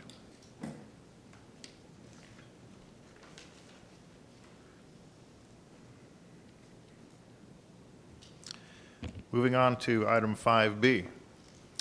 Consider a resolution authorizing Linebarger, Goggin, Blair, and Sampson LLP to obtain an order of sale which will allow for the foreclosure of and to authorize the sale of the properties by Dallas County at public sale in accordance with Section 34.05 of the Texas Property Tax Code for the following properties: 3 Cedar Hill Road, 1400 Oak Ridge Drive, and 1443 South Main Street. Mr. Summerlin. Thank you, Mayor and Council. Just a real brief overview of the foreclosure process. Of course, you have to file a lawsuit to recover any unpaid delinquent taxes and liens, and then a judgment is entered, and then council, which you're approving tonight, or you will be voting to approve or disapprove the foreclosure process. And then an order of sale is requested, issued by the court, and then notice of sale is issued by Dallas County Sheriff's Office, and then the tax sale is conducted by the Sheriff's Office. And if the property is not sold at Sheriff's sale, typically it's listed with Dallas County resale program, if so directed by staff and the council. But they're not willing to take any of the properties that we have tonight, and I have a recapitalization of that, and so all of these properties, if they do not sell at the sheriff's sale, will be struck off to become city property. And so here I've capitalized the total judgment amount for each of those properties, and then what the current appraised value is of the 3 properties. And as you can see, there's a substantial difference between the total judgment amount and the total appraised value. And so staff recommends that that council approve these to go forward to sheriff's sale, and if they fail to sell at the sheriff's sale, to be struck off to the city. Move to approve. Second. We have a motion to approve and a second. Before proceeding to, just a question for educational purposes. When it goes to sheriff's sale, is there a reserve amount that must be met? Typically, the sheriff will set it in for the amount of taxes that are owed. So Not the appraised value. Not the appraised value. Going back to that, the total judgment amount is what they would set the beginning bids in for. So if they get that or anything above, it would typically sell. But anything that does not meet that, then if no one's willing to pay the judgment that is on that property, then it doesn't sell, and it would be struck off to us. Okay. Okay, thank you. Okay, we do have a motion to approve in a second. Please vote. Oops. Thank you.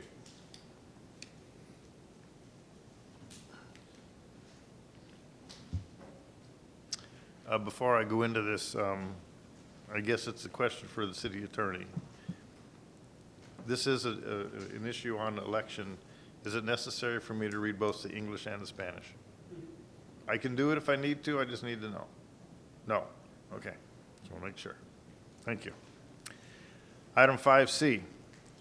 Consider a resolution ordering a general election to be held in the city of Duncanville on Saturday, May 4th, 2019, for the purpose of electing a council member at large for a 2-year term, 1 council member from District 1 for a 2-year term, 1 council member from District 3 for a 2-year term, and 1 council member from District 5 for a 2-year term. Mr. Hugman. Mayor and Council, as the Mayor read, this is a resolution to order the general election to be held on May 4th, 2019. Under the Texas Election Code, the city is required to call a May election no later than 71 days prior to Election Day. And for the May 4th, 2019 election, that deadline is Tuesday, February 15th. So this is the last council meeting that it can be called in order to meet that deadline. Chair will entertain a motion to approve. We have a motion to approve. Second. We have a motion. We have a second. Please vote. Thank you very much. Moving on to item number 6, staff and board reports. The first one is item 6A, receive the Parks and Recreation Quarterly Report. Mr. Stevenson.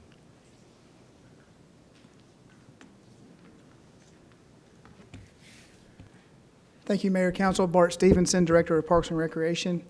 It's been just a little over 2 months since I was before you. We've also gone through the holidays since those 2 months, so my slides are a little shorter than the previous reports, but certainly we've done a lot of work in the last couple of months.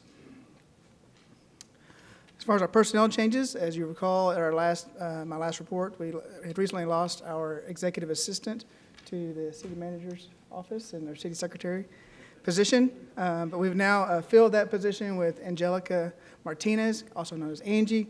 Angie joins us from our Public Works Department, so she was an internal employee to the city already, and has been a great find and a great asset to our department already. So. That is an accomplishment we need to recognize. Absolutely. I think that, and I didn't include it on this slide because it's really for the next report, but we're also losing one of our staff members. Our irrigator is now is being promoted to the Assistant Utilities Operations Manager position. So again, that's an internal candidate moving up in the organization. I think that's an asset or a credit to our organization, the City of Duncanville, for what we do to prepare our employees for the next step in their career. Thank you. I also want to recognize David Codispati. He's our Parks Operations Manager. He recently passed the Certified Parks and Recreation Professional Exam through NRPA. So David is our second CPRP within our Park Operations Department, joining Timothy Hamilton, so that's also a great accomplishment for that group. Work plan projects completed. We have one in the past 2 months, and that is the gates at Harrington Park. They've been very well received. In particular, I know Timothy had conversations with the local neighbors, and they've all been very pleased with the way that has turned out. It looks great, and they've been a great asset to Harrington Park. We have this one work plan project in progress, as you're all aware of. We recently, on January 24th, had the third community meeting to discuss the concept plan for Armstrong Park as related to Kidsville and the splash pad in particular. I thought it was an excellent meeting. We received great feedback. I personally got lots of good comments after the meeting about how they felt like the consultant and the staff had been listening to the citizens at the previous 2 meetings and made modifications to our plan accordingly. We also received a lot of good feedback for information and things that we'll be moving forward with in the design process, such as the shade, security, and some of the amenities such as benches and water fountains as well. So great community feedback. I know many of you were there, and so very pleased with the way that turned out. We have a new senior center bus. I want to thank Asa Lowe and the fleet management folks for getting this done. The seniors love it, and next time you guys go on a tour, it'll be a much quieter ride and a much smoother ride for you. So we're very excited to have that within our fleet. This is another program that's been implemented at the Senior Center. It's been very well received. We now have a nurse practitioners program that come out every Wednesday. They're working with the seniors and helping monitor some of their vital statistics. If they notice anything that's off, then they can refer them to their doctor. And because they are nurse practitioners, they actually can prescribe medications as well. So that's a free program for our citizens. And this is my last slide to talk about, and that is from our park operations staff. This is our generator that sits out behind the recreation center. It's somewhat unsightly because it's a big yellow box. So our crews work to put in some landscaping to help conceal that, make it look a little bit better. This isn't the only thing our park operations folks have been doing. Also want to mention they've been doing all of the infields, reworking all of the infields at Lions Park as well as Alexander. They're assembling new bleachers and picnic tables and grills for our parks for the spring. And then also, I want to mention that they are also assisting with the field house painting, interior painting, on the bad weather days. Instead of going home or sitting around the shop, they're actually putting in a lot of hard work at the field house and making our field house look better. So thank them for all their work that they do on that. With that, Alice, have any questions? Councilmember Jameson. Yes, I had a couple of them. 11:30 to 5 a.m. for Harrington Park to be closed. Is that the same hours as all of the parks in the city? No, that is not. That just our major neighborhood parks have those hours. Our smaller neighborhood parks have they close at 10, but they also open up at 6 as well. Okay, and so we have police officers that make sure they're closed at 10, right? These gates, the gates are automatic. That Okay, one has I'm sorry. gates, I I'm know. sorry. I'm just curious because, yeah, because I see cars there sometimes past that hour. And so it's police that have to, okay. And the other one was on the nurse practitioner for the Senior Citizen Center. And you said that she could prescribe medication? They can, they haven't, but because they're nurse practitioners, they can, but they haven't to date. But they really try to refer them back to their physician if they're having issues. I see the city attorney over there smiling. Does that give us any liabilities if we have, no? Okay. Yeah, I presume they're practicing medicine under their license as a nurse practitioner from the state. Yeah. Oh, I feel better already. Did you hear that? If they're not, we can call the police. Okay. Thank you. That was it. Thank you. Seeing no other comments, thank you very much. Thank you. Moving on to item number 6B, receive the Fieldhouse Quarterly Report. Mr. Brassfield. Good evening, Kevin, Mayor, Council. Here tonight to deliver the first quarter quarterly report for the Fieldhouse. Getting right to it, we'll take a look at revenues for the quarter.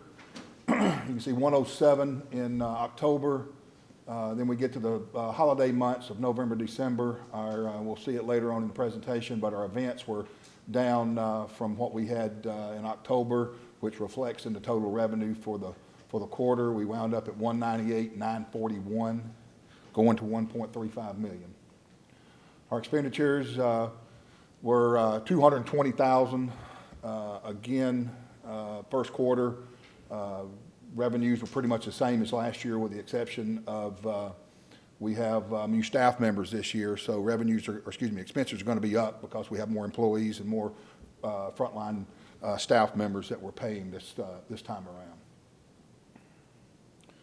Here we take a look at the breakdown of the events in each quarter. We had 3 basketball tournaments, three leagues, and a martial arts and a basketball camp. That's 8 events we had. You can see revenue compared to the year before. We're 14,000 up in revenue, as well as 14,000 up in expenses.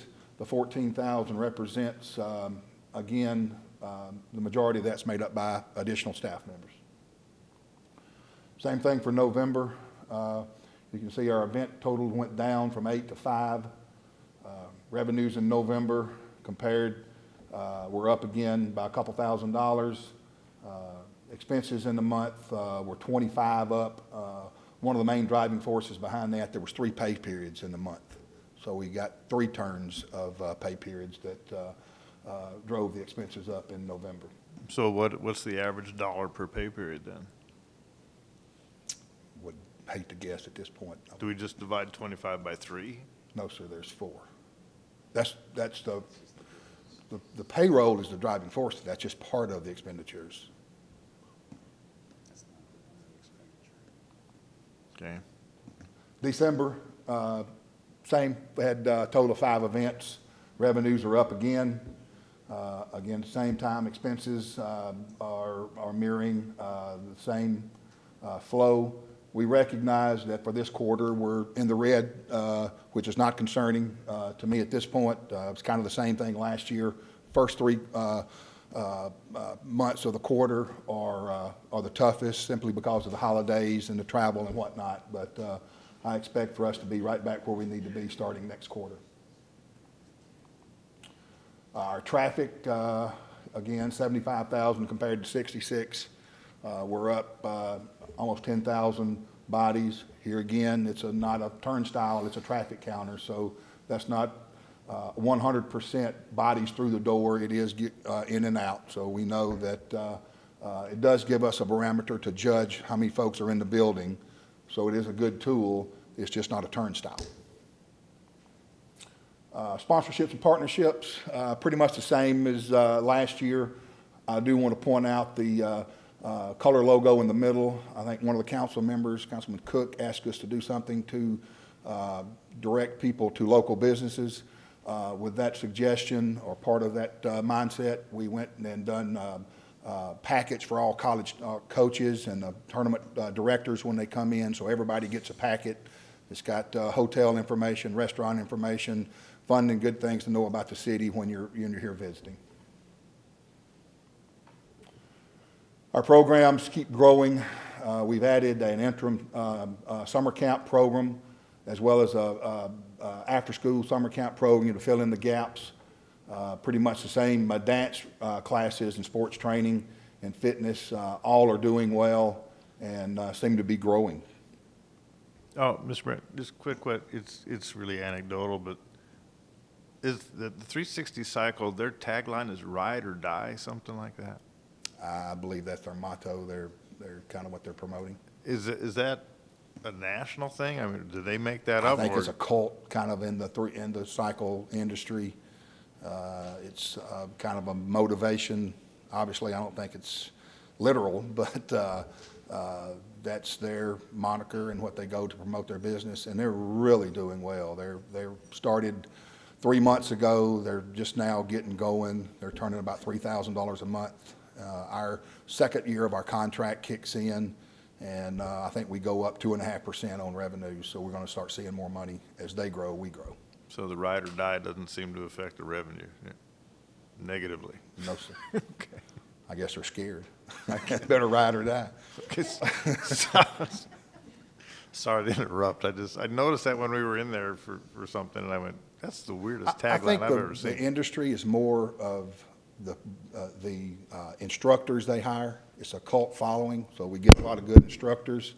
Those are the individuals that bring their clients, and that's what they've capitalized on, is hiring some really good talent to teach their classes. Okay. Mr. Cooks? Okay. One of the events we had that we're really proud of, it was the brainchild of Sonny and Katie Dykes from SMU.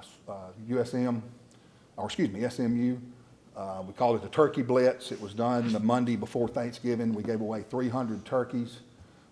SMU football players were there, our friends from Rise, as well as some of the football players were in attendance. And it was a very good success, and it looks like it will be an event that will be an annual event starting this year, moving into next year. An event we're really proud of, we're going to have it a week from tonight, or a week from today, actually. It starts at 6 in the morning, goes to 10 at night. We're expecting 75 to 500 contestants. It's not a cattle call. They're doing all this online, and will not be like it has been in other places where there's just mad rush. However, we're prepared. We have several conversations. We're having more meetings this week leading into it. But I think it's pretty cool, the fourth bullet point down, locations for these 16 auditions, New York City, Los Angeles, California, and Duncanville, Texas. Pretty good company to be in for us. Wow, cool. So we spotlight's on us. We talked to Fox today. The local Fox affiliate will be here since it's a Fox show. So there'll be some regional exposure for the field house in the city with this coming next Tuesday. I think Fox is going to be there pretty much all day. What about parking control, since this is going to be a big influx? It's not that way. It's only 500. The directors don't want family coming. They're telling everybody, you come by yourself. There's not this cattle rush call, so we're told. And believe you me, we've asked questions and had meetings and tried to figure out what's not going to happen to prepare.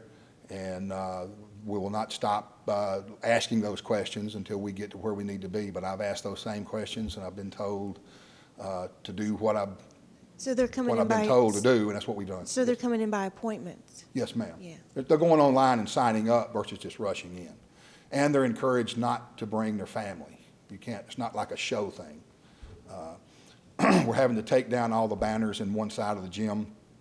Is for viewing, don't want other logos being seen that could infringe on what Fox is doing. So we're taking signage down, going right back up the next day. And it kind of plays well because Kenny Smith's on that side and he got traded from the Mavericks, so we had to get it down anyway, so it kind of played in real well. We're kind of taking bets on who they're going to put back up there, either Perzinga or the other kid. I can't remember his name right now. So is there a contingency plan in case the people don't, contingency traffic management plan in case contestants don't follow instructions? At this present, no, sir. Okay. But I hear you. Just ask her. Yes, sir. Well, let me go and jump in now then. But is that not a good thing? Absolutely. We want to encourage, I think sometimes I think, is that not a good thing? We want to encourage people to know about what's going on in the city. We want to promote it as much as we can. I would like for us to fight whatever issues we may have, but it's more that we expose our city to things like this, more the word Duncanville is known throughout. But if we keep it closed in and we don't want to share it and tell others, we'll be the silent Duncanville. I think it's time out for being the silent Duncanville. And so one of my questions was, how do we promote and engage this to get more bang for our bucks, promoting this citywide? I mean, we can't continue to just be quiet about these things and everyone come in and come out. But number two, that's how we get more events. And so I know you talked about they're trying to keep it low. I think we helped spread the word and share. I'm not sure we're trying to keep it low. It's something we want to be proud of and obviously boast, but at the same time, we're kind of following their lead. The press release went out and it was descriptive but not detailed, and Fox is scheduled to be here the day of the event. So it's not like we're advertising to get people come. We're advertising for people to see. It's kind of like a TV set inside the gym. We're going to see everything, but it's not a big attendance type thing, so we're told. And Fox is driving the train. Yeah, and I'm not saying don't. Disney's driving the train. Yeah, I'm not saying don't drive. I'm just saying we just have to make sure, though, that we also get more so people know what's going on in Duncanville. Yes, sir. And I think we went through the department to make sure the press release and all went out, so it was all done in a professional manner. And yeah, so we felt like we covered our bases and done what we needed to do to promote it at the same time, not putting the lid on it, but just not getting out there so it would be. And I understand your position as well. The other question I had for you, I know we offer these things to drive revenue for the field house. I want to know more so about the engagement of the community. Is there any open time where we're engaging our community to come in and do things at the field house? We have free plays pretty much every day. Just regular free play for basketball. And we host numerous receptions, meetings for neighborhood associations. So there's countless meetings and gatherings. As far as the packet is to educate the people coming in about the facility, but as far as trying to get locals to come out to see a tournament, it's kind of like a recreation deal. If your kids are playing in it, you're going to be there. But some of these teams are coming in from out of town, which is not appealing to maybe a citizen that's a basketball fan that might be here in Duncanville. Well, no, I guess, let me just be very direct where I'm trying to go with this. So that is, we have some residents in some neighborhoods where students need something to do. And to get them just playing in the street or playing whatever, driving them to the field house in some cases, promoting free play, to kind of encourage neighborhood students or kids, because if they're just in the street doing nothing, that's kind of when trouble comes. So I'm trying to say, how do we engage students to come participate in that free play and promote that free play more so, because it's for our citizens as well. So I'd love to have that opportunity to promote that more so in our neighborhoods. Can I step in? real Yes, quick? sir. Mayor, Member Council, one of the things though too, and we hear what you're saying, but we also have, you have to bear in mind, we have the rec center that also is out there that's promoting this. We also have the library, and their key function is to go out there and promote that. To your point, get kids off the street, bring them in here, have programs set up. We also have to be careful though too, that the function of the field house doesn't compete with the rec center and anything else that's out there. So we have to walk that fine balance.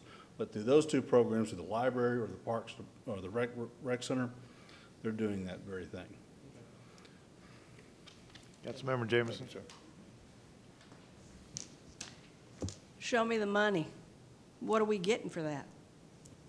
For The dance contest? the rental, was right at 4,000.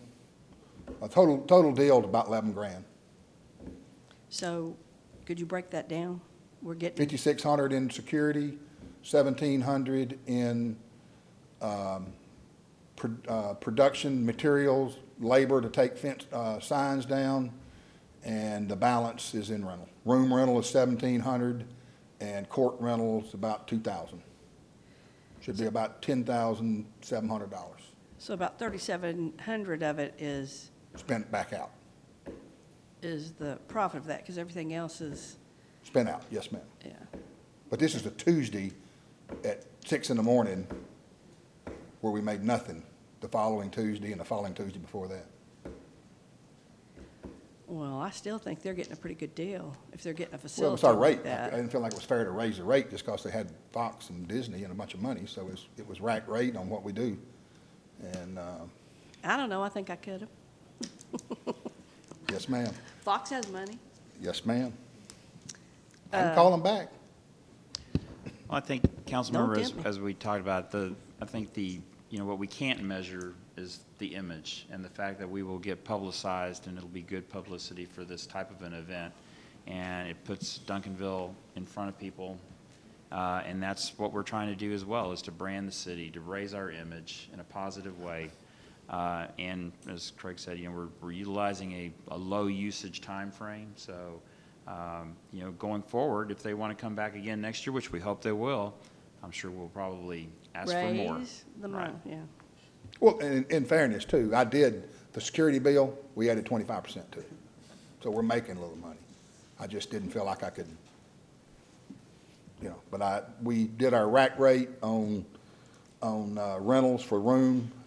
We made money on the production of the signs coming down and the lift. That was upsold, as well as the security. Because we're using city employees for all of the labor? Third-party contractors taking the sign down. We had to call the lift company, Southern Rentals, I forget the name of the company. And security, we're using our Duncanville chosen security company, as well as 4 city police off-duty. Okay, thanks. Yes, ma'am. Councilmember Thomas. I have one question. How did we get this contract with Fox? How did they find out about Duncanville Fieldhouse? Because this is not in the basketball realm. I think it's a good question. I think it's the efforts of, They contacted you? no, ma'am. Well, Or y'all went indirectly. out? Actually, it came through Tracy, who, through the city portal, and it was forwarded to me. And I passed it along to Alex Hamby, who's Was done a this- fabulous job, just really. Was that our marketing? Yes, sir. Okay. And I think what got the flypaper was our social media and our promotion through channels that guys like Alex know how to do. And something done it, and they called us, and so I give Alex all the credit. Okay, good job. Well, it really goes to our credit because there's this brand-new big field house in Mansfield. They chose us over them. And they chose us over that. And I think what maybe could be going in the back of somebody's mind in terms of accepting Duncanville is the activity, the demonstrated activity that goes on here in terms of the basketball and in the tournaments that we have and the acceptance of the Tri-Cities area in terms of the influx and the college coaches coming in here and they're saying, yeah, they do something down there. So it's an overall image of the activity of the field house, to our credit, to your credit, and Alex as well. Thank you, sir. Thank you very much. Okay, that takes us to the end of our agenda. And it's my job. We are adjourned, 8:02.